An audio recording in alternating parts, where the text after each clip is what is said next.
So we actually got a pretty big selection pack with a lot of new support and new cards. Now the thing is, one of those new cards is Bonfire, which was the last main deck card missing from the Snake Eyes deck. And mind you, Snake Eyes was already the best deck in the game by a fair margin.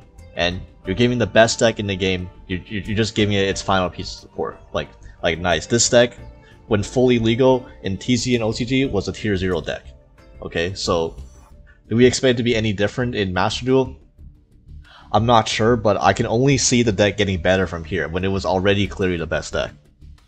And whether it's true tier 0 in Master Duel or whether it's tier 0.5, I don't know. But the only problem with Snake Eyes now at this point is the fact that there's too many good cards to run. You know, now you gotta put in Bonfire, and you already have the Cashier Unicorns. These are all just insane cards. How do you keep it under 40 when every card you have is insane and better than every other deck? I don't know. But yeah, because of Snake Eyes presumably being in the close to the tier 0 range, if not tier 0, we pretty much have to bump every other deck down a tier. Like normally I don't even include tier 3 in my tier list, because for competitively speaking at the highest levels, is there really much of a distinction or much of a difference between a low tier 3 deck and a high rogue deck, like in terms of like competitive value? Well, I mean, now I think we have to make that separate, just because there's so many decks that would just fall under this range now, because everything just got bumped down a tier thanks to a new potential tier 0 threat in Snake Eyes. Now, for moving on from tier 0 Snake Eyes, let's go over some other new cards. Armored Xyz. So,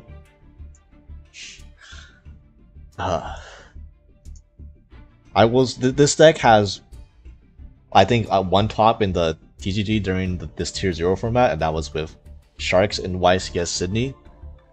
We won't go over the card choices or the deck itself, but this is Armored Xyz with Sharks is a deck that is far better in the TCG than it is in Master Duel, because TCG has this card called Totally Awesome that's unlimited in the TCG, and in Master Duel it's banned. And Totally Awesome is, like, quite honestly the best card in the Shark strategy. And the Sharks are probably, as far as I know, Sharks is like the best core to actually play the Armored Xyz cards in, because these are water Xyz, so you know there's synergy there and stuff like that. But Toad is so important. It's the only form of, I think, negation at all in the Shark deck, at Omni negation at least, and I think it's honestly the only way that the deck can even interact with spell traps at all. And then it's also just follow up because it adds water, because Toad adds water monsters back when it goes to the grave. So it's like, not having Toad for your Shark deck is such a massive thing. Like, I don't know. Maybe someone tell me if there's other things you can use the Armored Xyz for. But so far, I'm not. Especially given the tier 0 meta right now, I would not recommend. Like, actually, I would not recommend this deck competitively speaking as of right now. Same with Battling Boxers. Maybe there's some Battling Boxer enthusiasts out there. I'm not really impressed by this deck. I think the main time any of the Battling Boxers cards sees play is like as an engine sort of thing, because King Dempsey is basically a Rhoda for, I believe, Fire Warrior monsters. So traditionally, this was combined with super heavy Samurai Wakaushi to make a rank 4 without normal summoning, and then that rank 4 would be King Dempsey, and King Dempsey would search your Rescue Ace Airlifter. And that deck is... Well, why don't we just talk about the Rescue Ace right now? So Rescue Ace is... why didn't they put the Rescue Ace support? Like, look at all the support. We still don't have Preventer. We still have Emergency. I don't know why we don't have the Rescue Ace stuff yet. But Rescue Ace, even when at full power, was not really a competitive deck in a fire format. Like, imagine playing any fire deck that's not actually just like Snake Eyes in a tier 0 Snake Eyes format. I mean, I don't know. And then the fact that, you know, this version of Rescue Ace isn't even complete. Every fire deck that you play that's not Snake Eyes is basically it's basically built like Snake Eyes, except you add a bunch of bricks into it, which are non-Snake Eyes cards. In this case, would be the Rescue Ace cards. But even with King Dempsey being able to search Airlifter, it's like not.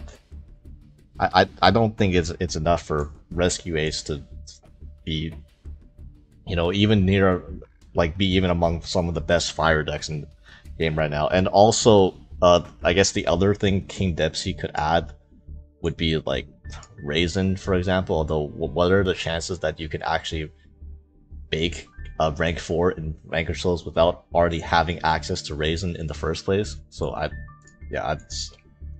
maybe this deck could be slightly better than, maybe it could sneak in the bottom of Rogue, but I wouldn't have too high hopes for these new decks.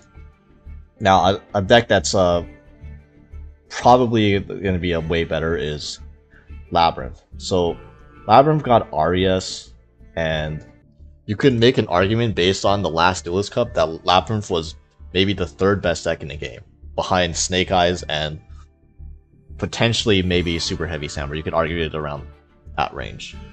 And it did get support in Arias. Now, this isn't going to be like a transaction rollback thing. I think transaction rollback in Labyrinth was completely overhyped. That card kind of flopped. If you check the deck list for a bunch of topping Duelist Cup Labyrinth lists, they maybe ran one copy, but a lot of them didn't run it at all. Including Ryan, you first place with Labyrinth, did not run transaction rollback at all. I don't think that's going to be the case with Arias. I think Arias is going to be a bit more impactful since it lets you play on turn 0, which is, if you're going to be playing against a tier 0 threat in like Snake Eyes, you gotta actually like make high impact plays when you go second, which is going to be activating your trap cards. Since most now that they have a bonfire, like triple 3 extra stars plus 3 extra extenders for anything, it's like maybe I'll trying to hand trap Snake Eyes just becomes that much harder. So maybe you're gonna have to rely on high rolling with Arias to keep up, which it's an okay strategy. There's a lot of builds that have been using, or that when Arias came out have used Arias with a conjunction with like Ku Klux, and I've even seen backjacks with furniture. Although keep in mind that this is Mastro, and unfortunately there's only 4 furniture in the game, not 6. So even with the addition of Arias, it's going to be a bit more inconsistent if you try to go for a sort of like a turn 0 approach with this deck. But I mean, you could always just run a bunch of floodgates, even though maybe not 5 Rainbow anymore because that card got limited. So we'll see. I think it's among the non-Snake Eyes decks, Labyrinth is probably going to be one of your best bets. And Unchained. So again, keep in mind that everything is moved down a tier. So even though I'm putting Unchained, like maybe I'm putting it in like tier 3 here, in a normal non-tier 0 format, this would be like a tier 2 deck. But because we already have something way up in the up here pushing everything down, like this feels a lot worse to play. So Unchained I don't know how to feel about it in Master Duel, because in the TCG, but before the Snake Eyes meta, Unchained was a tier 1 deck. Meanwhile, in a similar meta in the OCG, Unchained was like a rogue deck at best. So I don't know how to split the difference there, or if like Max E was really that important to the playability of Unchained. I think it's a little bit of Max E, but it's also a lot of more TCG players just played Unchained and labbed it out than OCG players. But also at the same time, we're in the tier 0 format right now with in the TCG, Unchained is hardly seeing any play, like as to be expected with the Snake Eyes. So yeah, oh yeah, and you can use the Unchained cards in Labyrinth too. Although that's still, you're only playing like one Labyrinth, one or 2 Unchained cards in Labyrinth. It's still mainly a Labyrinth deck if you're playing Unchained Labyrinth. But yeah, I think it'll be okay. You can get away with this. I think this is much better than the other new cards like the Armor Exceeds and the Battling Boxers. Volcanic. So like I said about a lot of fire decks, if you want to play Volcanic, it's like you're playing a Snake Eyes deck with just a bunch of bricks in it, which I mean, that's kind of how it's played in TCG. Dude, this had a few tops in the TCG Volcanic, although it was basically just playing a Snake Eyes engine with that was like a very bloated deck because you have to fit in all the Volcanic cards on top of the Snake Eyes card. I couldn't imagine it being actually better than just playing Snake Eyes, and like it's also probably going to be less consistent just because you have to run so many more cards in it. And I don't know if you can FTK with this deck. Yeah, because in the TCG, the one thing that this deck does the Snake Eye didn't was just be able to FTK your opponent. So yeah, and like never losing time, but you know, time is not really a thing in Master Duel. This stuff. Okay, this is all of these. This is just runic variants. Okay, these are the 5 I think the best playable runic variants: Naturia Runic, Fogo, Earthbound Immortal, Runic Sprite, and the Runic Bestial. Basically, because there's one card that we got Sleipnir, which is another Runic Fusion. Is that going to solve the deck's problems? No, not at all. It's not going to change the deck's playability hardly at all this format. The Runic's decks still have the problem of absolutely having barely any room for non-engine in the format where you would absolutely need to draw a non-engine going second against Snake Eyes, otherwise you just lose. And then even if you do draw your engine, you kind of lose. It's like amazing to say, but as a Runic deck, you're losing the grind game to Snake Eyes, especially with all the limitations of Master Duels. Ooh. Yes, and I put Bestial Runic back because I guess this is a good time to discuss Dragon Link too. So Bestials are actually not bad as hand traps.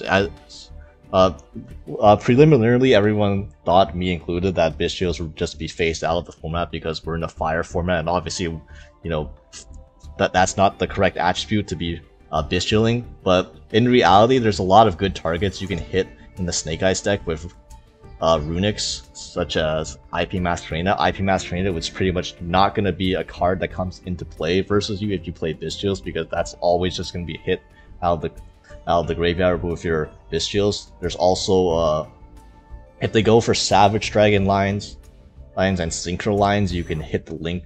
The only thing they attach to Savage Dragon is the Link Rebuild, and you can Bestial out the Link Rebuild and don't have to deal with that the gate there. Like, there are uses for Bestials, and obviously summoning Saronir preemptively before they can go into like a Promethean Princess also just threatens the Promethean Princess if you just run a lot of Bestials in your deck.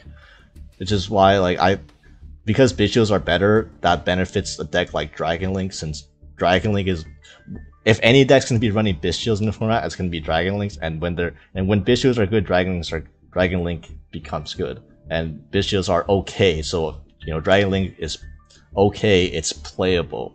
It still has the issue of it's a lot weaker than it was because of hits, but the actual Bestials counting as good hand traps in the format like this. Not to mention now there's a lot of good, besides Snake Eyes, there's a lot of good things you can hit with Bestials. Like Labyrinth, Bestials is really good against Labyrinth.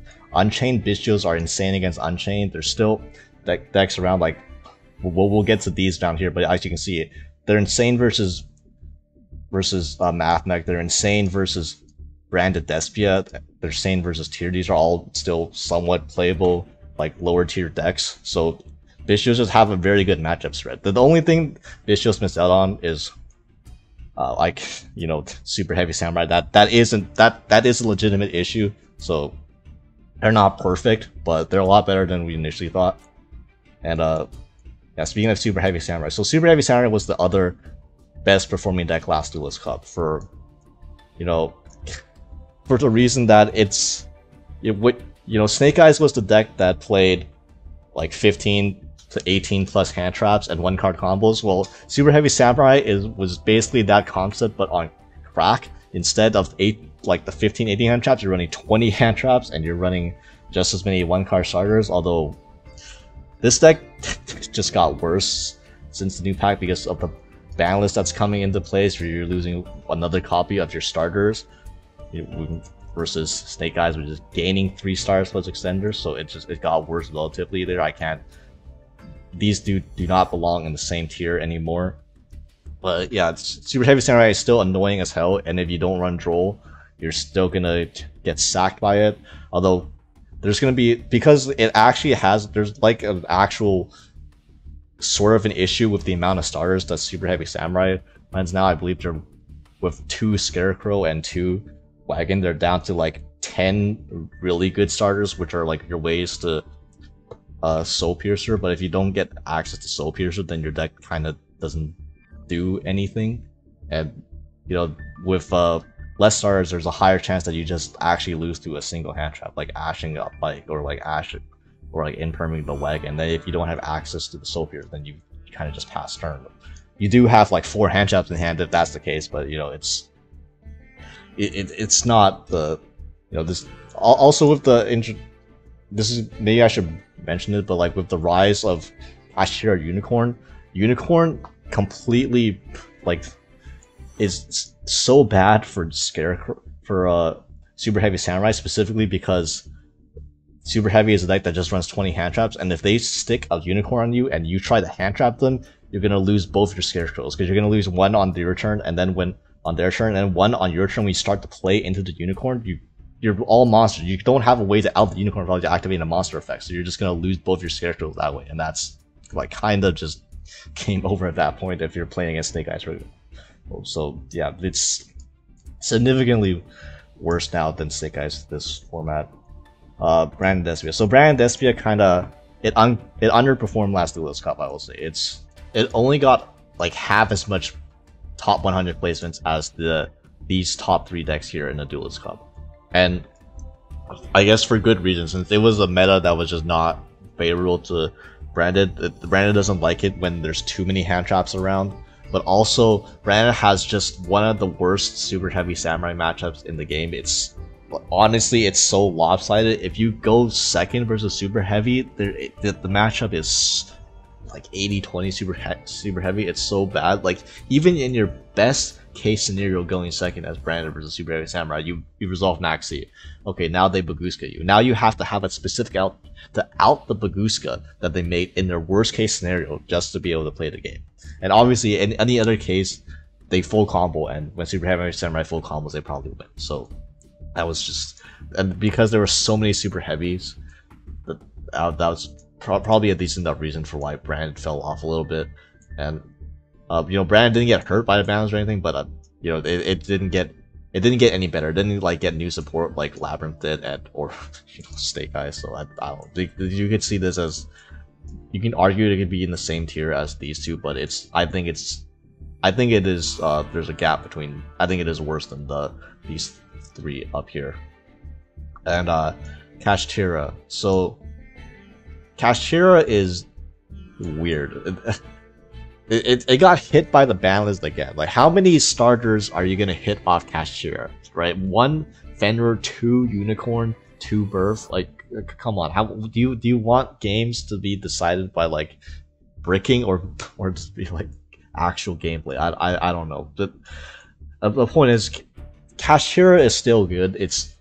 Unicorn is an insane card this format, because it just leading with Unicorn against all these decks playing all these hand traps, it's like so strong. The extra deck rip is so strong, and also a Rise Heart, if you ever get to it, which, you know, with all these hand traps going around, it's actually hard to get to the Rise Heart these days. But you're playing hand traps on your own. You're playing Shifter. This is the first Shifter deck. I still argue that this is probably the best Shifter deck in the game. So, you know, if you could put it as up here maybe. Or maybe I don't know, maybe that's too high. Like, it's not like Kashtira performed that well in the Duelist Cup. Compared to these decks, there's only like a few topping Kashtira lists in the top 100, and the decks certainly didn't get better from this ban list. I'll say that much. A surprise deck performing deck was actually Adagnister. It's funny because Adagnister actually performed better than Mathmech, like pure Mathmech did. There were more Adagnister Cybers decks in the top 100 than there were pure Mathmech decks, which was not something I expected. But, you know, given how much I sucked ass with Mathmech during that Duelist Cup, I can kind of see it. It's just gone. I don't respect Mathmech as a deck anymore, bro. This deck is it's annoying as hell to play against Circular, but at the same time, what does this have over the other similar decks? Because it's a hand trap spam deck. It's a 1-card combo. deck and ends on a good board. Is the board how good is this board? I would say the board is still weaker than say Adagnister, Super Heavy, and Snake Eyes. Does it run the most hand traps? No. Super Heavy runs way more hand traps than Mathmech. Yeah, it runs way more than Mathmech can ever dream of. And you know, so if it can't run the most hand, if it doesn't have the niche of running the most hand traps, and also its board is kind of mid, you know, it's just an acceptable deck. But you have definitely better options even in the same style of deck of Mathmech, which is the super high non-engine count 1-card combos like Snake Eyes. So Lyrilusc, it's sort of like another one of those hand trap 1-card combo decks. Although you can build it another way too if you want. You're gonna play Snake Eyes with Lyrilusc most likely. I think, especially with Bonfire now, Snake Eyes Ash is 1-card full Lyrilusc combo. So you know, why not just run the best starter in your deck, right? And what this deck has is an interesting way to out Max C. In that, if you want to cut down a little bit of the hand traps, you could run a Thrust package and run a 1 Feather Storm for Thrust if you get Max Seed, which is, you know, I think it is the best deck out of all of these that can use Feather Storm. That's right, get at me, Flute. I don't respect you, Flute. Lyrilusc is going to be the best at doing that, and its combo is good enough to win the game result. I'll say that. So, you know, maybe we'll put it on around the same level as Mathmech. It can be, you can run a lot of hand traps, or you could run more outs, quote unquote outs to Maxi with Feather Storm, and then go for maybe a more board breaker approach. Its strong combo is strong enough to win the game, so it's fine. Another deck is I think Live Twin Stride. I tried Live Twin Stride. I wasn't impressed by it. It just honestly felt like worse Mathmech, which is basically what this is. It's, again, more 1-2 card combo decks with runs a lot of hand traps, but it's more limited in the hand traps that you have a choice in running, or at least it's hurt more by your hand trap choices, since Nibiru cuts off your own Live Twin cards. So you kind of don't want to run Nibiru, but at the same time, not being able to run Nibiru not having that as an option is definitely a drawback when you're playing a deck that has 16, 17 plus hand traps, and its end board is just not.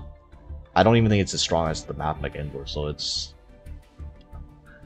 yeah, I don't put it down here. Hero. Okay, why don't we talk about these other shifter decks? Okay, so.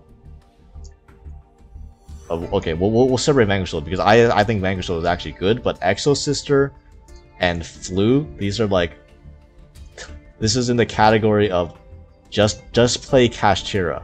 If you want to play a shifter deck, just play Kashtira. Kashtira is way better than these things down here. It's amazingly, Kashtira is still more consistent than Flu, so like that should key you in on how, you know, the state of Flu in this metagame. And Exo Sister is just dies to interruptions so easily, and when you get hand trapped as Exo Sister, and you know, you end on nothing as opposed to ripping 2 cards out of your opponent's extra deck with Unicorn.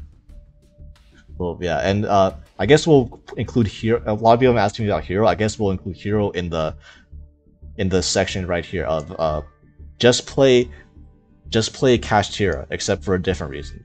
Because this deck makes Kashtira a Rise Heart at home, but why not just play the deck that just makes Kashtira a Rise Heart, the real one? That's way better than the one at home, the Dark Law.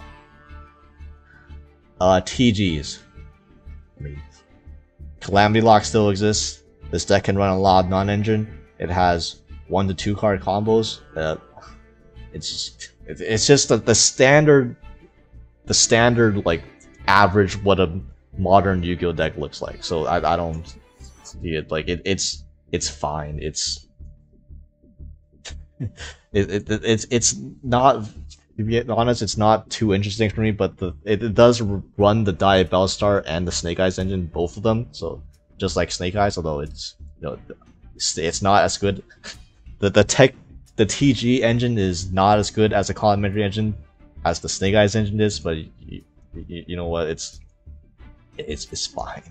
It's an okay deck. You can play it. It's playable. Again, we're in a tier 0 format, so can it beat Snake Eyes?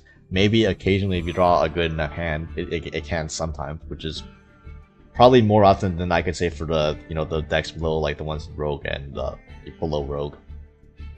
Oh yeah, I forgot the other shifter deck, the last shifter deck, which is Vanquish Soul. Vanquish Soul, unlike these two shifter decks, I think Vanquish Soul is actually pretty decent, and they can just accumulate a advantage and win that way, or just turbo into drawing shifters, since you could draw a card every turn. So in a sense, this is the one shifter deck where you're most likely to see shifter in, which is definitely a plus. Although it's kind of weird to play a deck that's based solely on shifter in a format where shifter is semi-limited. It's like are the other qualities of Vanquish Soul good enough to compete? I'm not particularly know. The Vanquish Soul's form of disruption even is not that great against Snake Eyes because it's mainly just destruction from engine, so you have to depend on non-engine, and Vanquish Soul is notoriously building Vanquish Souls is kind of awkward because you have to balance between non-engine slots and then slots for consistency. Because if you don't open Raisin, the difference between Vanquish Souls when you open Raisin and not opening Raisin is like 2 tiers worth of deck. Like if you can't open Raisin, your deck feels like this. That's how bad it is. And so you have to run cards like Durendo and maybe Small World or like Pots. But the more of those cards you got, the less room you have for non-engine, which you also need to compete in this format when you go second. So it's a little weird in that sense, but I mean it's fine. It's between Kashtira or Vanquish Souls, I would argue is the best shifter deck. What's not a good shifter deck is Stun. Rip Bozo. Finally, Stun fell off in the Duelist Cup. There's hardly any Stun to be seen. If you played in the Duelist Cup, it was amazing. Only I think there were like 2 Runic Stun builds in the top, but it's like, hell yeah, man. Grand Sea, Gold Gonda, Fossil Dyna, get that shit out of here, please. Now it's still, because we're moving to a tier 0 format, you're probably gonna see more stun than previously, just because this, people, when it's a tier 0 format, people love playing the anti-meta decks, and the you can play the game decks, just because if they're playing a different deck, there's a chance that they can't play the game anyway. So why not make it so both players don't play the game? But as far as it like being competitive, I don't think Stun is actually really that great of a deck anymore. There's too many limitations on floodgates and all that stuff. They lost another one in 5 Rainbow, which is I don't even know if they ran 5 Rainbow, to be honest. But yeah, they lost a copy of Nadir Servant. I guess that's another stun hit, I suppose. The Runic variants, which were the ones that did the best of these don't even run Nadir Servant, so it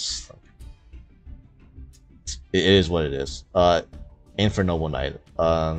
Yeah, I'm tempted to put Infernoble Knight above Mathmech, but it's just Infernoble Knight's good. It's as a combo deck, it's very resilient aside from getting max seed. So yeah, in that sense, and it's an FTK when you did combo resolve. It's just feels a little tricky going second with Infernoble. I don't know if I should put it up in between Unchained or like above. It's definitely above. I would put it above these 2 decks for now. I don't know if I want to put it above Snake Eyes Lyrilisc or up between Mathmech. It's hard to say. Maybe it's better than Unchained. It's just it's the decks. It's kind of hard to go second, since this deck, while it does have room for hand traps, it doesn't have as much room for hand traps as the say Mathmech or Ignister or super heavy Samurai, and it does. You do struggle playing into a board if you don't open non-engine with Infernoble. I'll say that, even though going first is so strong. I guess. And speaking of going first being strong, Dino Morbia. It's weird. I don't know about Dino Morbia. It feels unbeatable going first, and going second, it's a real slog. That's what it is. It's a trap deck, and that's a trap deck. I think if you're playing a trap deck, you maybe want to consider Labyrinth, because Labyrinth actually has realistic ways to build going second. Not saying they're like great or anything, but you do have ways to build your deck more for going second now with Arias and activating traps on turn 0.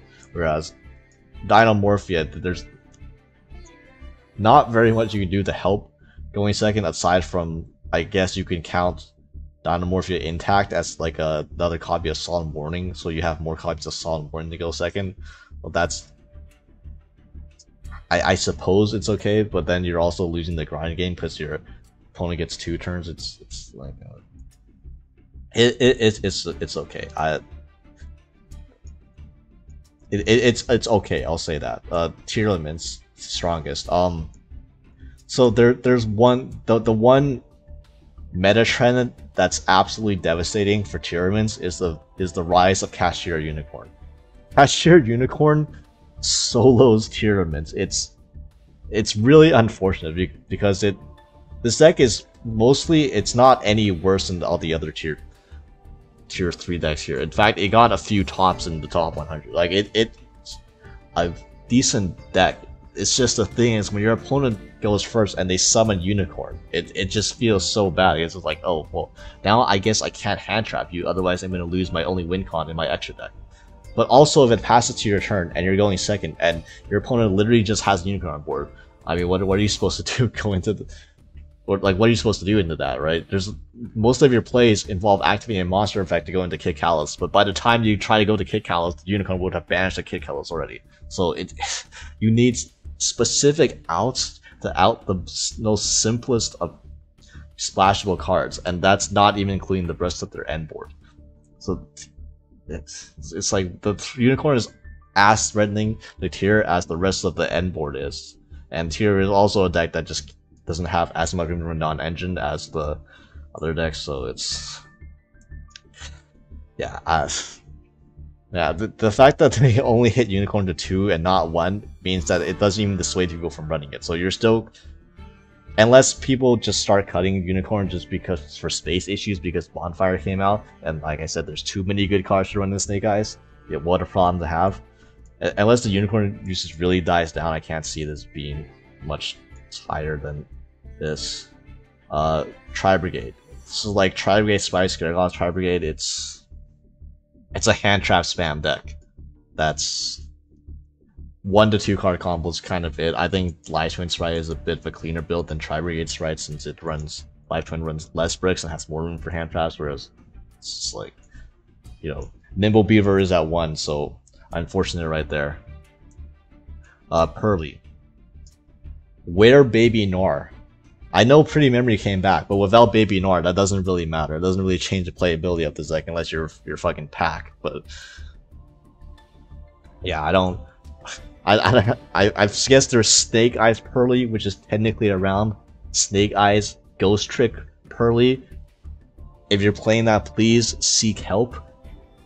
Or if you're playing 60 card Pearly Tearlaments that prosperity is for 6, also reconsider your life choices. I don't know what you're. I faced both of those in Duelist Cup and on ladder, and let me say I was not the most impressed with them. I will say that even when they seemingly popped off and went off full combo, I didn't really see what was why you needed to add the Pearly part in there. But you know that'll change with Baby Noir. But you know, just like the Rescue Ace problem, we don't have those cards in this pack. We only got the other half of the AGOP or whatever set that is, the other half that supports. So yeah, going second just got worse. Like it legitimately just got even worse. I don't know why you. Yes, apparently there was one Mikango in the top 100. I don't know how the hell they got top 100 in Duelist Cup with fucking Mikango, but you know, I guess thanks for proving me wrong. I guess a little.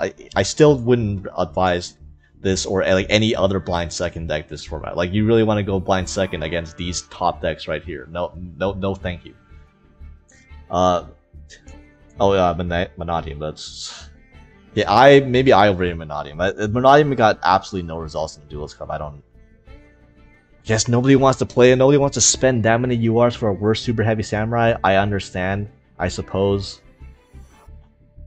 I really believe in this deck, but it's apparently nobody else does. So, and it's also you're missing 3 stars in Samsara. Not that that's the reason why this deck isn't good. It's just if you're gonna play a combo deck, would you rather play the combo deck that can play 20 hand traps or the combo deck that can play like maybe 12 hand traps? So, yeah, I guess we'll put it. It's finally time to drop Mannadium a tier below super heavy. What is Resonator? This is a Scarred Red Dragon Archfiend. apparently this deck's really popular. I'm not quite sure how good it is, especially since we didn't get. If we gotten the Horus cards, maybe there would have been some more cooler, interesting Resonator builds. But I don't know. It seems kind of weak-ish to Disruption. It's like not any stronger to Disruption than any of the cards above it, and it's not that much room for non-engine. And if you're, I don't even think people are going for Calamity Locking, because it's definitely not the top 3 best Calamity Lock decks in the game, right? I definitely think Super Heavy Samurai is a better Calamity Locking deck, and TGs is a better Calamity Locking deck than Resonators, which happens to be the deck that the archetype that Calamity is in, but for some reason it's not. Yeah, I don't know. I will still keep it on the list. I think it's rated better. I think before I put Ghost, I put what's this? Earthbound Immortal Runic above Resonator. I think that was a mistake. I think this deck's probably better than a Runic variant of Earthbound Immortals, and you know, Pistina ain't even on this list. So this is, you know, Resonator was probably the best deck from the last pack. So at least that's saying something, right?